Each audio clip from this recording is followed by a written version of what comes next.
Welcome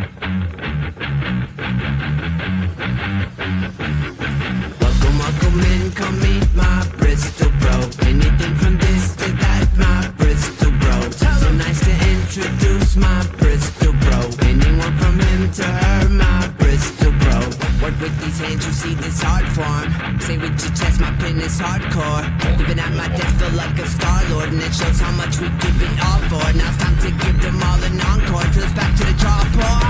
Welcome in, come meet my Bristol bro. Anything from this to that, my Bristol bro. So nice to introduce my Bristol bro. Anyone from him to her, my Bristol bro.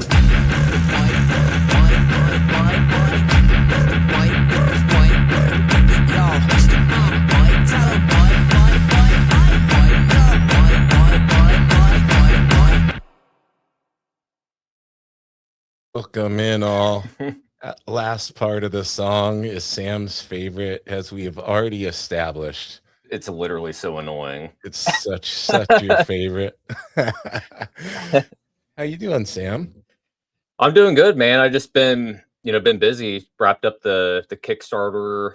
Already working on the next one, I saw. Yeah. Yep, already started on the next one. Yeah, I finished up the design completely today. So as soon as the money hits my account, it's going straight to the printer, and then I'm going to start fulfilling people's orders. Awesome. Usually, about how long does that money take to show up? Like 2 to 3 weeks typically for them to cash it out. Yeah. Gotcha. And then it's probably like mid-September or so, I should have another book coming out. I'm working on a book with Zoe Dawn and Connor Herbison. All three of us are doing a book together, so that should be out like mid-September. So how many books does that make in the past year? By the end of the year, how much stuff will you have put out now? This year I think I'll have 5 books out before the end of the year. You're not messing around. So we had 6 last year, 5 this year. At least I'm hoping. We'll see, because White Line 3 is going to be like 45 pages. Wow. So yeah, taking it to the extreme. Yeah. Awesome, buddy. Well, let's check the chat real quick, and then we will get our guests on here. We have Sean Riaz TV says, this is going to be awesome. Welcome in. We have the epic, colossal artist, Mr. Yevgeny Sokolov, in here with us. We have another amazing artist, Mr. Victor Medina. We've got our friend Zoe in here. Speak of the devil. We've got Allie says, hello? Question mark. I'm also confused. More than normal. Yeah. Been a rough week. I mean, you look festive. I like the Snoopy shirt, man. You kind of look formal. You got some buttons on there and everything. I do, but I'm wearing my Marine Corps Army, your fatigues. Well, the short shorts, green running shorts, Yeah. So, yeah.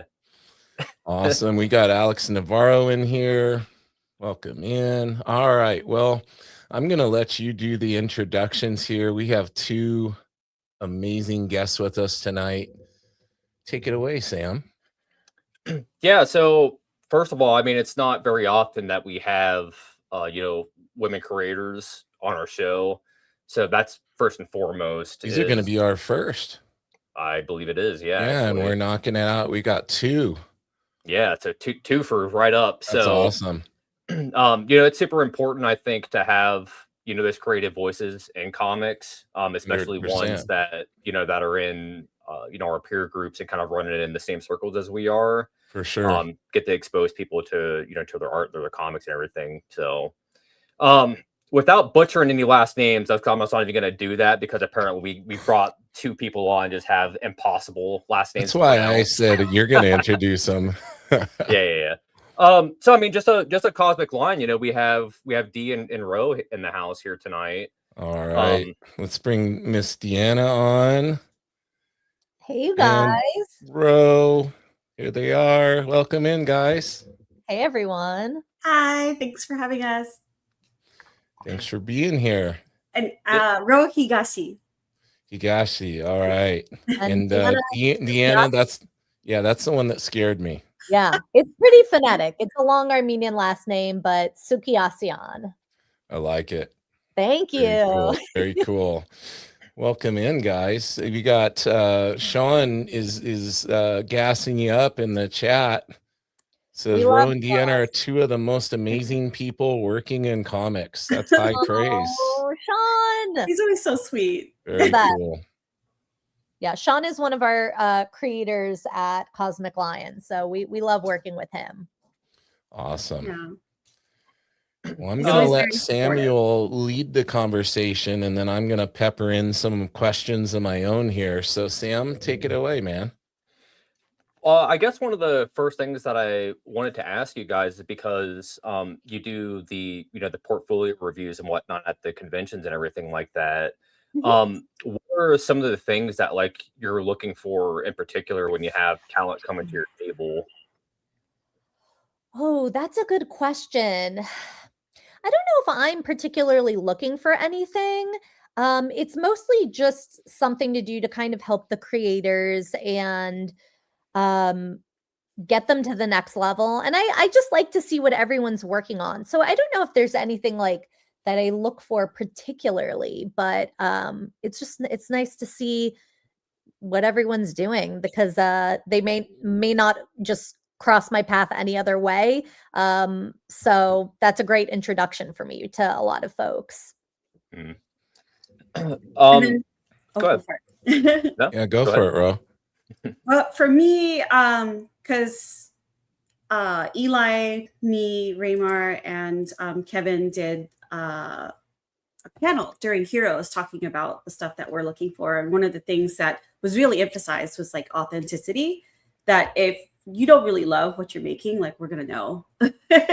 And so if it's something that's kind of really unique and you're worried that, it's not part of the trend, as long as you just kind of convince us to be as excited about whatever you're making as you are, I feel like that's a good sign. And then Eli did tell me that he's hoping we do get a horror artist for the manga line one of these days. Oh, that'd be cool. You got anybody in mind? Oh, like someone in particular to do horror for us? Yeah, there's some at least on my Instagram, there's some killers out there in that like the horror and manga genre. Yeah, I usually I guess I don't advertise this enough, but I'm very much cute and horror kind of mixed together.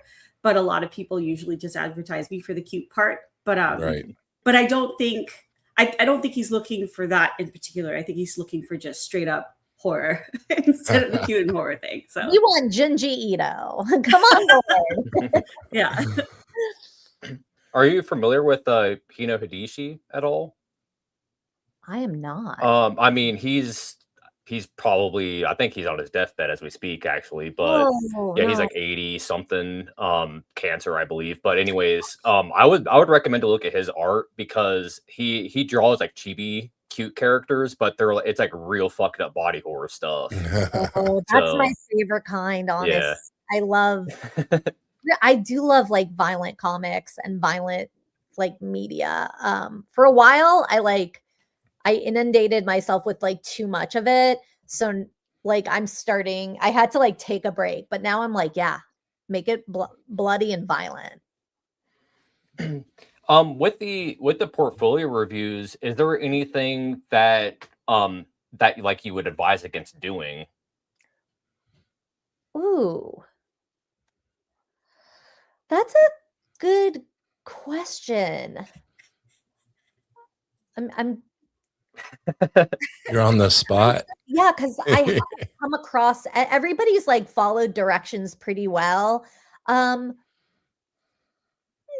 I mean for the normally like if you're going into a portfolio review, I'm gonna say like dress nicely, have like a nice printed portfolio. But I think for the con setting, it's a little bit more casual. So I don't really have like a ton of rules or advice. Are you looking to see more like sequential art? Are you not so much like if somebody's just throwing in a bunch of pinups and stuff, maybe that's not quite, you want some variety, I'm assuming? Yeah. So for me, I do put a requirement that you have to have a certain amount of sequential pages, because if Okay. you are going into comics, I want to be able to know, or an editor wants to be able to know, that you understand storytelling and like visual narrative. So I have to see sequential pages. I like to see diversity, some covers, pinups, different styles. Um, Pinups are usually my least favorite thing to see in Right. portfolios, and even in comics, I'm not a big pinups guy. But I think I'd like to see mostly sequential pages from people, but obviously some people work only as cover artists or only as inkers or this or that. So I kind of leave it a little bit more open, but you do have to have, I think it's like at least 4 sequential pages. Okay. You're going to do a portfolio review with me. Yeah. So essentially they need to follow the instructions. You got it all laid out on there. Yes, yes. I'm big on instructions. It also shows to me when I do these, if you don't follow those instructions, that's a little bit indicative of what it's going to be like to work with you. So if I say you need to send me a portfolio to be considered, and you don't, I'm still usually going to take you, but it is something I keep note of. If this is someone who can follow very clear directions. Yeah. But yeah. It's an ever-growing challenge too, because people read but don't always process. Yeah, that's a big problem. The literacy rate in the US is Getting pretty scary. staggeringly bad, and that's why visual literacy, like comics, is so important. And I think people like information is becoming too easy to acquire, and with that comes the whole thing of not like going out and doing your own legwork on things. Like, for example, I run a martial arts school, and everything is very laid out on the website, class schedule, what we offer, and they're getting my number from the website, but I can't tell you how many texts I get every week. Hey, do you offer kids classes? Hey, what days are classes? Like, here's the link for the website. You obviously went there, but it's like they want you to curate the information for them, right? Yeah. Yeah. I that's something I have a lot of feelings on. I mean, like, I get it. Sometimes people get caught in the weeds and you can't remember everything. But like on our portfolio review, I don't put like a ton of directions. I put like the deadline, how many pieces, where to send it, all that kind of stuff. So I don't give them like too much stuff that would be like overwhelming. But I get it. Yeah. Yeah, we've all been there from time to time. Yeah, I get a lot of DMs and about how to get in. Not so much this week. I'm pretty thrilled about that. And it's not that I don't want to help people do it. It's just there's a lot of people who, again, would rather ask me, how to get in. And this isn't a shade to anyone that I have talked to personally and have known and are friends with, and then they ask me, like, that makes more sense. Like, we know each other. But it's, if you don't really know me and you're going to ask me to like guide you on that, that's where it gets a little, I've learned from the first few times that if you do that with people, sometimes they'll automatically think like, right, you're talking to me, so we're working together now, so like this is what's going to happen. So there's a lot of weird like parasocial stuff that I think I am still learning. But for the most part, like, I think there's a lot of talent, especially in the indie manga community. But what I'm seeing is that you have a lot of people that have the technical skill and they're so creative and their work is just amazing. But I think like without some of the direction, and when we say direction, we're not talking about like Shonen Jump editor where we go and we control the story, we just kind of strong arm you into like making the characters look a certain way. It's nothing like that. It's just more of readability. So even if you're an amazing artist, if like your, chapter and there's not, the beats kind of don't read very well, I think that's kind of more concerning for me, rather than just a technical skill. While I've been doing a lot of stuff on the CL manga side and trying to make sure that all of our mangaka are set up for success, I've also been kind of studying on my own to make sure that I'm not kind of left behind, because everyone is so coded compared to me. Like that's usually the standard, is you have to be at my level or better.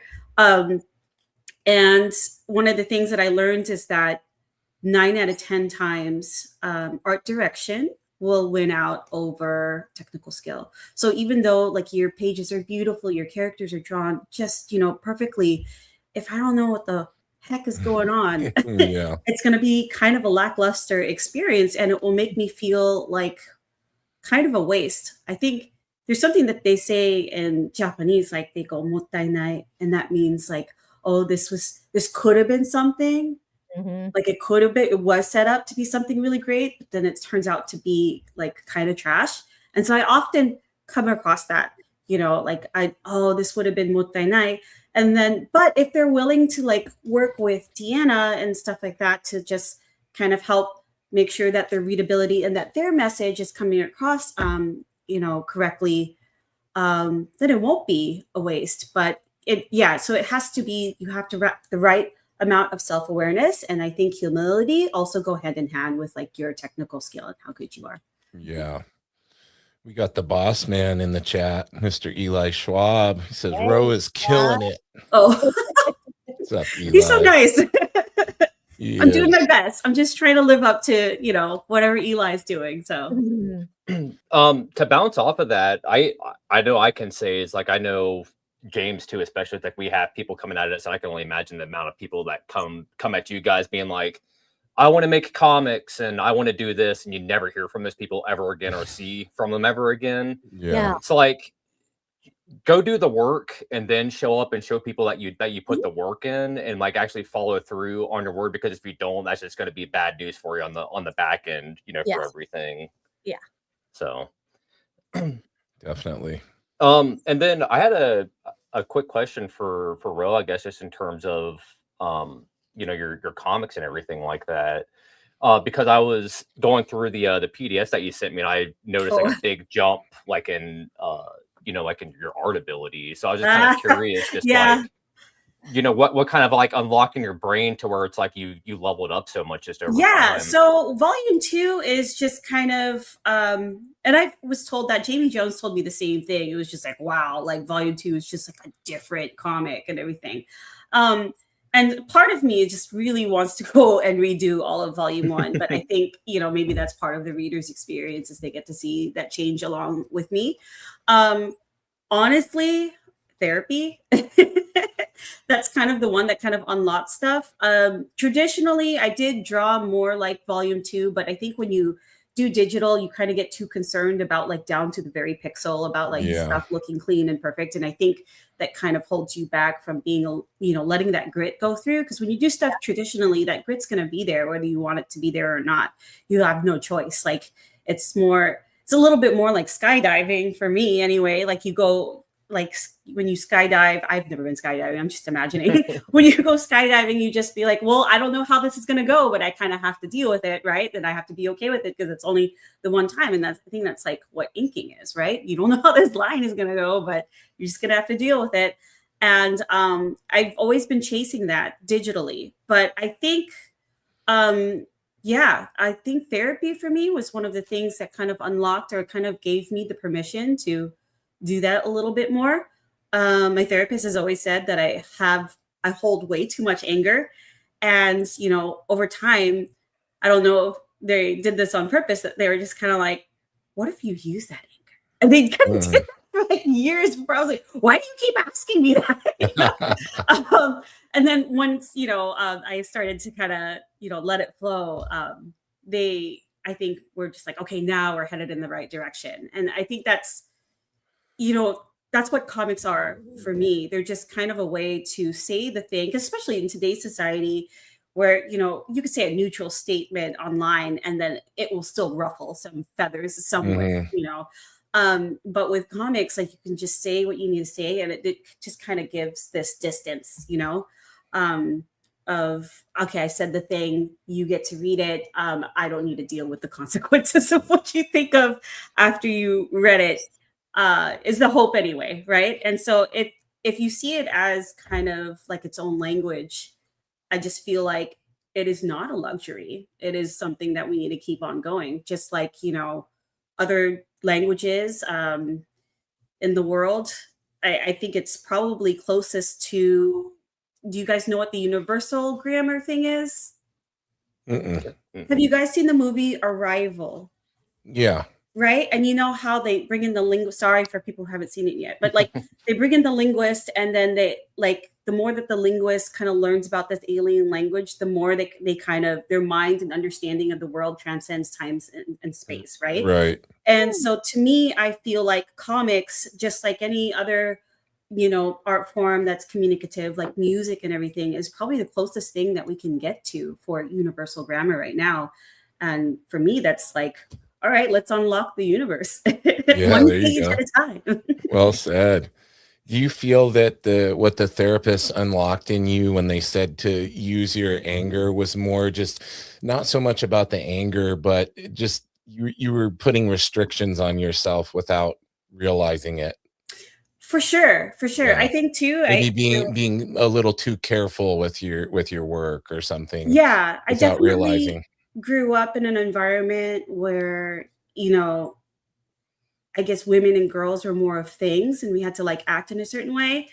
And yeah, I would throw my dad under the bus right now, but he would say stuff like, "You're a doctor, so girls should be obedient," you know, and he would Right. just say those words to me all the time, like I was a pet, you know.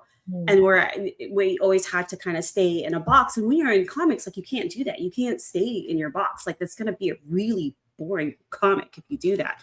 And so it was kind of half and half. Like, I think they were trying to get me to get to a certain space where I wasn't holding all of that. But at the same time, I think because they have kind of an artistic / musical background themselves, they were just like, no, you could use this. Is kind of a waste if you don't use that. So yeah, I was really lucky that I had someone like that. So that's so cool.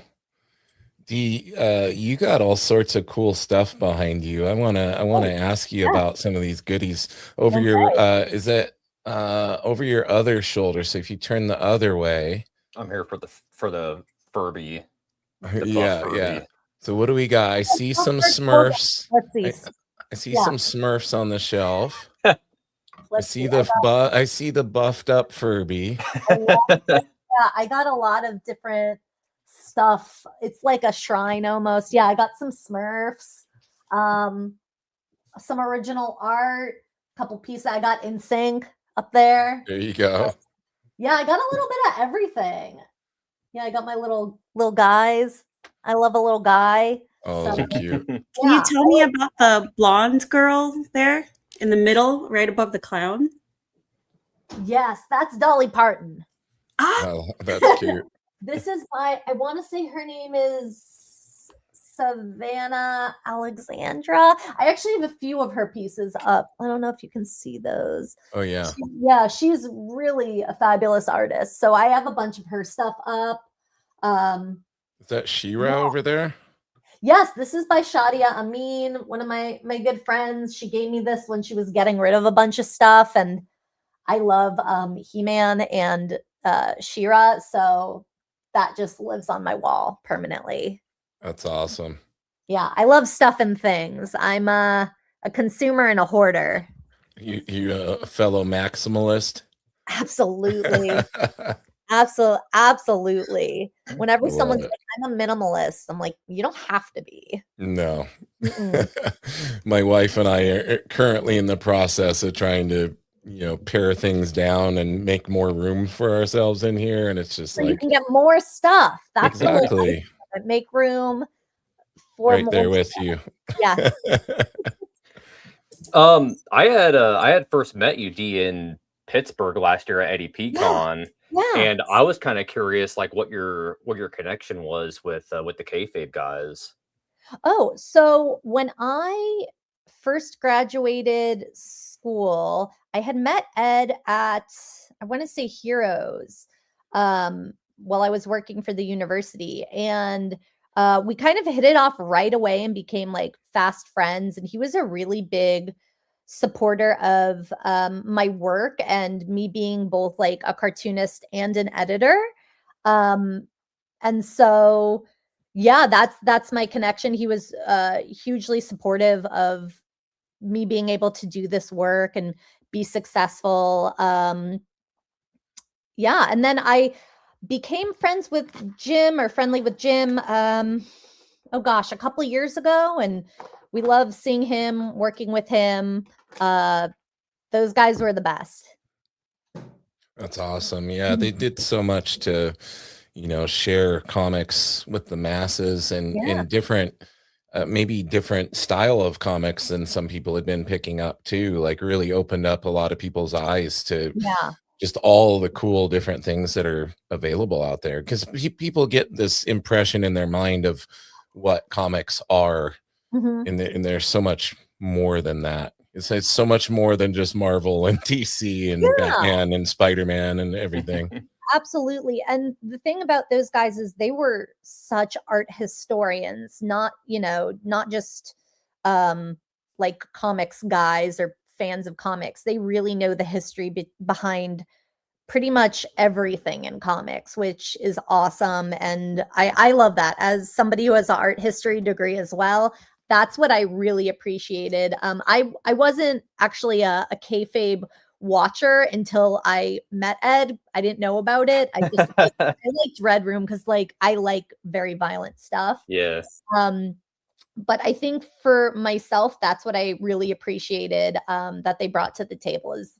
the history of comics and a lot of the different versatile artists that we have. And it isn't just, superhero comics or the mainstream comics, because I'm not on that side of comics at all. So I felt that they really brought a lot of different people to the table.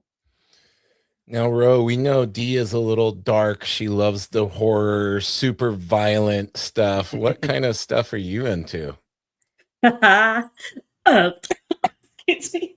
That bad, huh? Gosh, yeah, it's a loaded question. That I should have had that ready. I'm into a lot of stuff actually. Any mainstream? Mainstream, okay. Well, recently I've been watching a lot of kind of psychological thrillers. A lot of Asian dramas that kind of do like psychological thriller stuff. I think last week there was one day where I was just kind of having a pain flare up and I just sat down all day and I binged the whole like Man on Fire. I really love, I'm like one of those people who's a sucker for things like Reacher and all that stuff. But I think for comics, I really like, and I say this as kind of a warning because I don't want to make anyone super depressed, but I really like this comic manga. It's called To Your Eternity. It's the same creator that did I think in English they call it A Silent Voice. And that I think Kyoto Animation made like a movie of the whole comic, and both versions, the Kyoto Animation and the comic of Silent Voice, is really great. Like they kind of end differently, but both endings are great, which you don't often see. Usually you see, I like this one better or whatever, but that one, I didn't say that. But they did create like a series that was kind of felt like an eternity, I'll be honest, the To Your Eternity series. And that is complete. So if you're wanting to watch that, a lot of people were kind of sad with the ending, but like it was kind of bittersweet for them. But I just thought that it was done so well. Like it wasn't like a cop-out ending. I don't know if you guys are familiar with like the Chainsaw Man, but that ended recently, and everybody was saying like, wow, the ending was like the friends we made along the way. Yeah, and I'm not sure if that was it. But I also think too, and this is gonna sound like kind of normie because it's gotten a level of popularity, but I really admire what they did with Attack on Titan in terms of the story. Yeah, the guy couldn't draw hands or faces, but he had one hell of a story that kind of sticks with you for the rest of your life.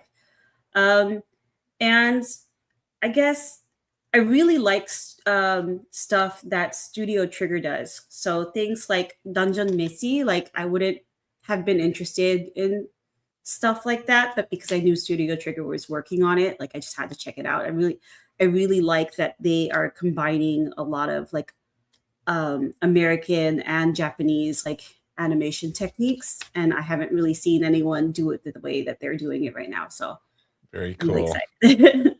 Very cool. Sounds like you draw inspiration from everywhere: TV, movies, manga, anime.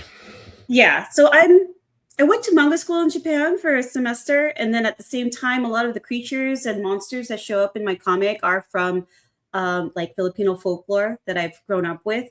My family grew up a lot. I was in one of those families where the TV was on all the time, but it was usually like Tagalog TV only, and then bootleg, really inappropriate movies that my dad used to watch all the time in front of the kids. That he, just kind of recorded from his friends while he was in the military. And those were also from the Philippines, but they had a lot of horror movies, so I learned a lot about, I guess, the different kinds of aswang, which is the name for cryptids over there, just through the movies alone. And so that I remember just being terrified of that stuff. But then as I got older, I just felt like, I don't see this anywhere else. And then so it was just something that has always stayed with me.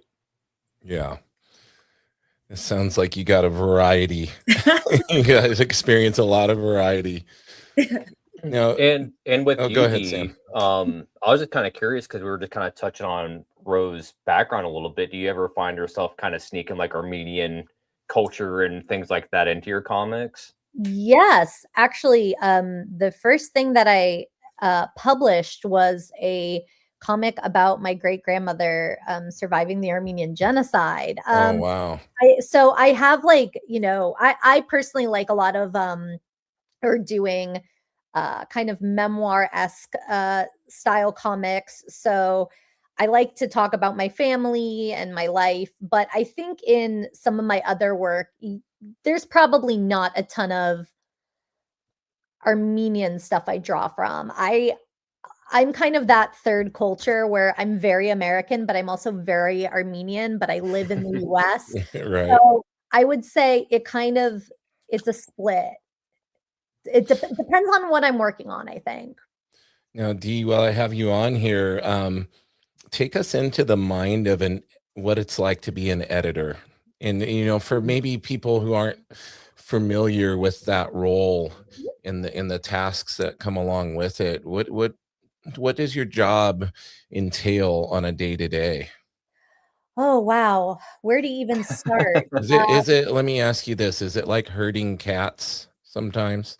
It definitely can be. Again, depends on who you're working with. Some folks are very communicative and really like are following the rules and the deadlines and very not studious, but they're very prompt and on top of it. And some folks are just, you gotta be hounding them constantly. So it's a mix. That's just kind of how life is. But for me, my job is mostly kind of like the point person at the publisher. I'm kind of in charge of like all the art direction, script, all of the stuff that needs to happen to make the book into a book. So all of the script, the artwork, then like the design elements, all of that.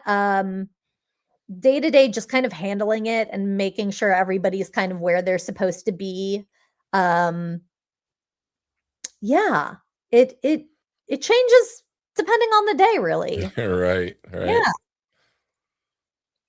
Is there anything like in particular as an editor that you constantly see come up in people's books that you're just like, don't do this. Ooh, that's a good one. Tangents. That's always the number one thing. I do it all the time too. Like, it's kind of unavoidable, but I think something I notice the most is bad lettering.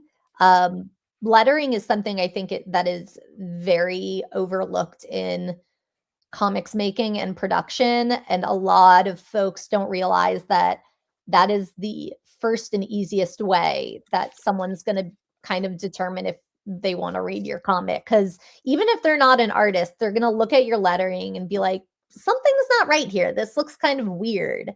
And Paul knows what's up. Brandon, he says, I was just about to say probably tangents. It's tangents. It really is. We work with a lot of very talented people. So within Cosmic Line, I don't really have a lot of issues, but I would say mostly when I'm like reviewing students or I see student work, it's when they're still in that learning kind of mindset. I'll have to, I'm trying to think of a way to say it, kind of guide them, like, stop telling this kind of story, or, have more shot diversity, backgrounds. It really depends. There's all kinds of stuff that people could be doing or not doing that you got to fix, Yeah. Yeah, lettering is kind of a loaded thing, because it's like you can go from doing digital to traditional, and then it's like the kind of speech bubbles that you're using and where you're placing them and all that kind of stuff. It's like some comics, like there are so many speech bubbles on the page. Like, why the fuck am I even looking at this? Yeah. I hate very wordy comics. That's why I don't really like old comics. They're so wordy. There's too much. You got one of the rules of comics is like, show, don't tell. Why are you telling me all this information? You could just draw it and we could keep it simple. But lettering is hard. And I would say I'm actually a pretty bad letterer myself. I just finished lettering my book and I went through and redid a whole bunch of the tails. And now I'm like, why did I do that? Do I hate this?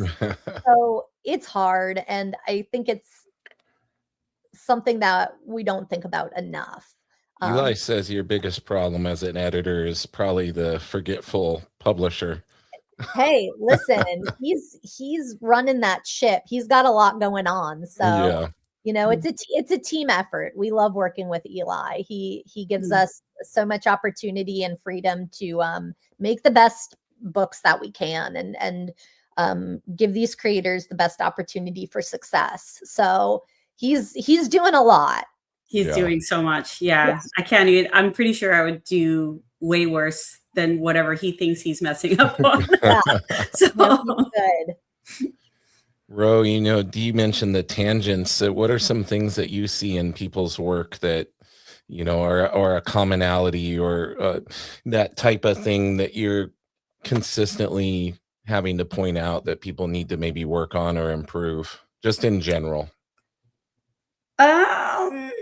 I'd say faces are probably a big one, because faces and hands. Well, hands you might be able to get away with, never showing them, I guess. But no, I'm just kidding. But I think too, with a lot of people really loving the anime style and manga style, there's a lot of people who are drawing it, and I think it's fine if you have a little bit of non-Asian influence in it, but there are certain things that about the face that kind of just need to stay consistent. And I feel like there's a lot of people who are so amazing at anatomy, but then they lack something in the face, or they're really great in the face, but it's only at this one angle. Right. So I think being able to know how to rotate that, and especially since a lot of the rules for drawing faces for manga are not traditional rules. So if you're going to rotate the face in a certain way, it wouldn't be like how a face would look like in real life. And there are some cultural origins of why it is that way.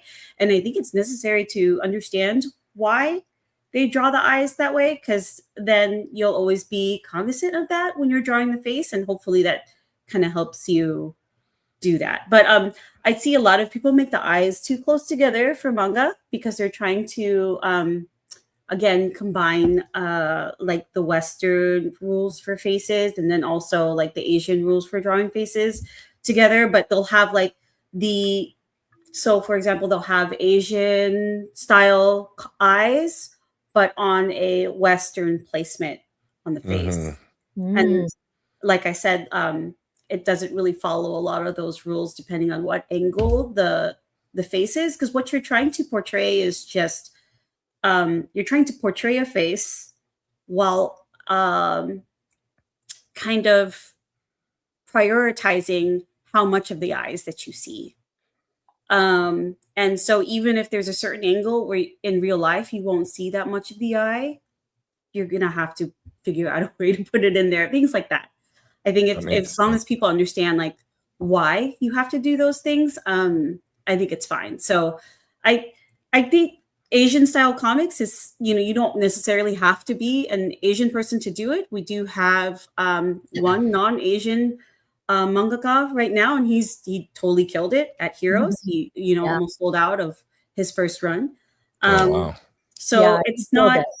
Yeah, and Deanna can tell you more. She worked very closely with him on working to get his book from the ground up to its finished product, and it looks amazing. But again, I feel like he understands, that like that was something that I felt like we never had to explain to him. So I think as long as you get those things, then you're good. Yeah.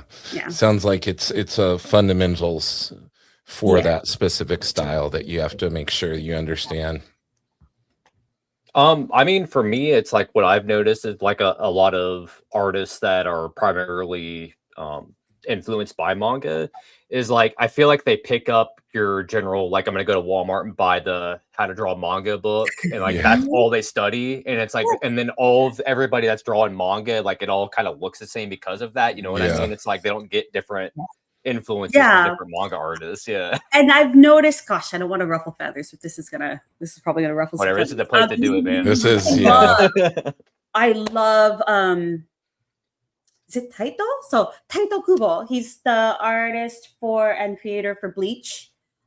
His art is amazing. I love his use of white space. Every time I see Raymar Brunson's work, it reminds me a lot of Taito's work with his use of white and black space and everything. But there are so many people right now who draw exactly like Taito, and they're so freaking good at it. And I admire them, but we can't all be Taito Kubos. You need to, kind of put your own thing in it too to stand out nowadays. Because if you're in a sea of like 20 other people that draw like the Taito Kubo style, like down to a T, you're not gonna stand out to like the normal reader. So most of the people we talk to are other comic creators and everything, like we understand that. But the goal is to also get just readers who aren't interested in all of those things too. So I was gonna say people are going to want to work with you or hire you because you do what you do. Your own flavor and style is what is going to get you in the door and what is going to make people want to work with you. That's something that I learned when I was in school. I always felt I went to SCAD, so they really pushed for like that house style of mainstream stuff or like the very round style of kids lit. And I was always like, I don't draw like that. I'm an indie cartoonist. And so then once I realized like, oh, people are going to want to work with me because I do what I do. And then like lean into that. That's when I really started to, I think, get better and just that kind of just opened my eyes. So I try to keep that in mind when I'm looking at artists as well. You mentioned SCAD. Do you know Clara Meath? Which she went to SCAD as well, but I'm not sure when. I don't think so. I feel bad saying no, but that department is so huge, and I was there from 2017 to 2022. Okay. So we may have overlaps, maybe. Right.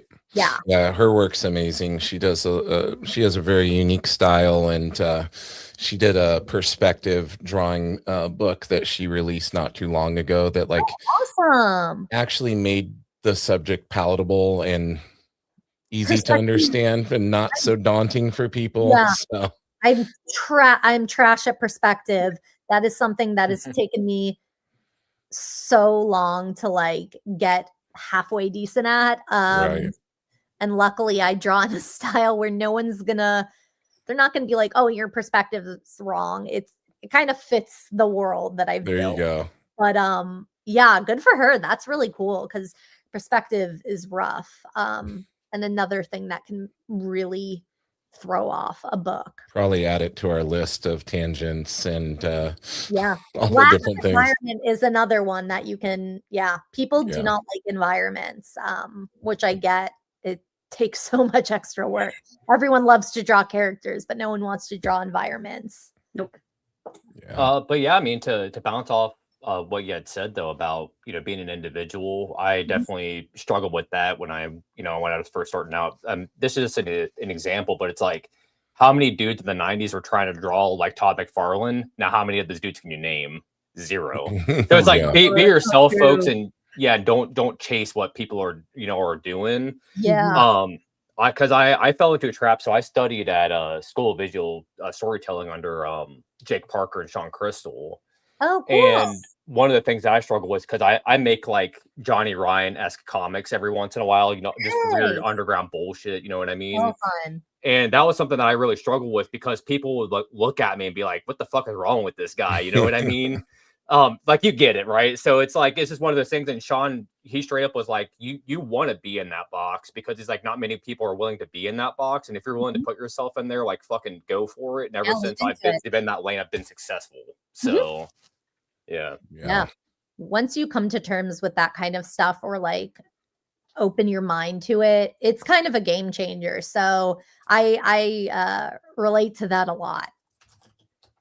Is there anything because I know Cosmic Lion is kind of like all over the place with like the subject matter and everything like that you guys publish? Is there anything that's like kind of like a red line for you guys that it's like this is too much? Like obviously like racy things like that, like fuck that, don't publish that shit, but you know what I mean though, like Johnny Ryan-esque comics. Yeah, I think for like Johnny Ryan-esque, that stuff is pretty absurdist and pretty, I'm trying to think of like a word, not offensive, because like I don't find it personally like offensive, but I'm trying to think of it can push some buttons for some people. And I think for Johnny Ryan, he is very deliberate in his storytelling and his style. He handles those things very well. I think the problem is people want to be inflammatory for the sake of it, but they are not strong enough writers or strong enough artists. And that was Ro and I and the team had an IP that had some taboo topics that I don't think were necessarily like against publishing, but I think that the writer was not strong enough to pull it off. I think that's what it is. I think like obviously like hateful, racist, bigoted stuff is a hard line for pretty much everybody. But I think in comics, there is room for a lot of very heavy topics. And I think either you pull it off or you don't. So that's kind of where it stands with us. I don't know, Ro, if you have any additional thoughts. I think I had the same exact thoughts. We do have a new comic artist, the one for Punchy Panda. And if you look at all of their, action scenes, it's all very overly violent, but in a great way. So it's not that we'd be against anything that is taboo, but if you are going to go down towards like the taboo route, you got to do it well. Yeah. So that nobody misunderstands what you're trying to do. Mm-hmm. So, but if it looks like you're trying to just, I don't know, be shocking, then just to be shocking, like it kind of feels like a waste of time. Yeah, 100%. So if Tim Vigil were to call you guys up and be like, I want to make a Faust comic for Cosmic Lion, like, would you let that happen, or is Faust a step too far? I am not too familiar with Faust. I'll be honest. Again, that may not be exactly in my wheelhouse, but I don't know. Ro, what do you think? I'm gonna leave that up to Eli. Yeah, okay, show me what you got. You know, Eli's still in the chat. Let us know, Eli. It's just I mean, I'm a fan of Tim Vigil and David Quinn and Faust and all that stuff, and it's like it's just very, very outlaw underground. Are you guys familiar with Sam's comics at all? A little bit. If you, it'll make sense. Yeah, why we got to get some of your. You know. That's a no. He says that's a no for me, dog. Well, there, I guess, you know, we only have a certain amount of power as, you know, director Right. and editor for what we pick. Eli usually gets final say, so I guess no Faust for us. Sorry, y'all. Sorry to people. It's one of those comics, like, you see it and it's just like, what am I even looking at? It's like I showed it to my girlfriend as like a test, like, you'll be able to stay with me if like I have comics like this, and yeah. So it's just she like, still let you move in. Oh, surprisingly, yeah. She gets the pass. Good for her. Wow. That's awesome. With because I have a couple issues of Lion Cosmique. Do you guys have any plans to release any more anthologies in the future? Yeah. We actually have a ton of anthologies that we have going on outside of Lion Cosmique, but I think we have 1 and 2 for Lion Cosmique out. I think they're working on number 3 right now. So I don't do Lion Cosmique. That is our editor Anton Blake who handles that. But we love anthologies. We have one that we're kickstarting with Doug Latino and Dean Haspiel, which is like Life in New York. I don't know if you guys have seen. I saw the Kickstarter for it. Yeah, and I read it. It's incredible. I mean, the catalog of artists they have on that book is phenomenal. I think Moby's in it, which is really funny. And his comic was like shockingly good. But we have that. We just released another one by Tony Wolf called Ro, is it Times Like These? Which is a protest anthology. Yes, it's a anti-Trump book. So we love it. We love an anthology. I personally love an anthology. That's how I cut my puppy teeth, as they call it. And I hope we can do more. A lot of protest stuff right now, but we love the anthology stuff. I really enjoy Lion Cosmique because I like to be able to see a little bit from everybody. And it it's that magazine kind of style. So if you like something, hopefully it'll be in the next one, or you have to wait. And it's a little old school, which I like. It's that heavy metal kind of style without being heavy metal. Mm-hmm. Yeah, it's exactly what it reminded me of, was heavy metal. Mm-hmm. Yeah. That's pretty funny that you mentioned Dino, because like randomly, like 2 or 3 days ago, I was digging around at the comic shop and I pulled out a fanzine from like 25 years ago, and he has a pinup in it. Really? That's so funny. Yeah, I can't remember what the zine's called, but he was in there, and I was like, that's just random as hell. Oh, what a good find. Yeah. Yeah. One of those dudes has been around right now across the world. Yeah, they're like super huge in Japan right now. Apparently there's almost like a zine pop-up in Tokyo every weekend now. Yeah. And even if they don't have like a venue, they'll just picnic it. They'll just put it on the ground and people will come by and just, I know West Coast Dave was just at Tokyo Comic-Con last year, and he said it's like 3 floors, and one of the floors is literally nothing but zines. Oh, yeah. Yeah, it's nuts. They're also doing this thing too where they're making zines out of photographs that they take. And they'll make the zines in little booklets. So they're almost like keychains and stuff too. Like that's a really big thing over there right now. Sorry, I just watched the video and I was just totally amazed. And I would love for us to go to Japan sometime soon. But we'll see. Oh, it looks so much fun, and the art stores over there. I just know art supplies. I would need to take an entire suitcase. Deep. It's amazing. When I went, I packed like a little bag of clothes and I put it inside like a giant suitcase, and I almost like went over the weight limit because I brought so much stuff, so many books, art supplies, toys. The shopping in Japan is amazing. There's so many good things. My problem is size wise, being on that long of a flight, as big as I am, it's daunting. The idea of it is very daunting for me. Yeah, if you're a stocky guy, my husband's Japanese, but he's a stocky person, and so it's not built for stocky people over there. I'm tall and 300 pounds, so it's like I would be squeezed in there like a sardine. Yeah, I am 5'1", but that is the average height for a woman over there. See, that's lucky though for travel. I mean, for me it was like getting blood. I was scared I was going to get blood clots in my legs and not being able to lay down. That's the worst part, because it's like I think I flew to California and then flew to Hong Kong, and that was like a 15-hour flight, and I just wanted to lay down so bad. You're so tired. So I think that's like what makes it really hard. You just can't get comfortable. That's what's holding me back. We are coming up on towards the end of the show here, so I will just kind of curious if you guys had anything that you wanted to promote, any last words or anything like that before we head out for the night here.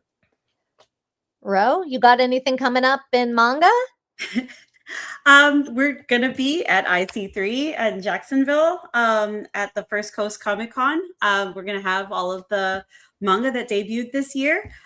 We are also speaking of anthology. I just came up with a working schedule for a possible anthology that we'll be working on, and hopefully you see that before the end of the year or in early 2027. Nice, staying busy. Yeah, and we just want to promote, if you're going to be in the Jacksonville area or you're planning on coming to the show, we're going to be doing portfolio reviews again. So I think you guys may have the link if you want to drop that. I put it up in there, and I'll put it up in there again now. Thank you. It's on the Cosmic Lion Instagram page, so please try and apply beforehand. Just that way we can make sure we can fit everybody in. I will be accepting walk-ups if there is space, but I do like to plan ahead of time. So I hope y'all come and see us. Awesome. Well, this has been a great time, guys. Thanks so much for giving us some of your time tonight. I know it's late for one of you, right? Super late. Like 11. Yeah. I mean, I'm going to be scrolling on my phone for the next 3 hours. Yeah. So about it. That's the way, right?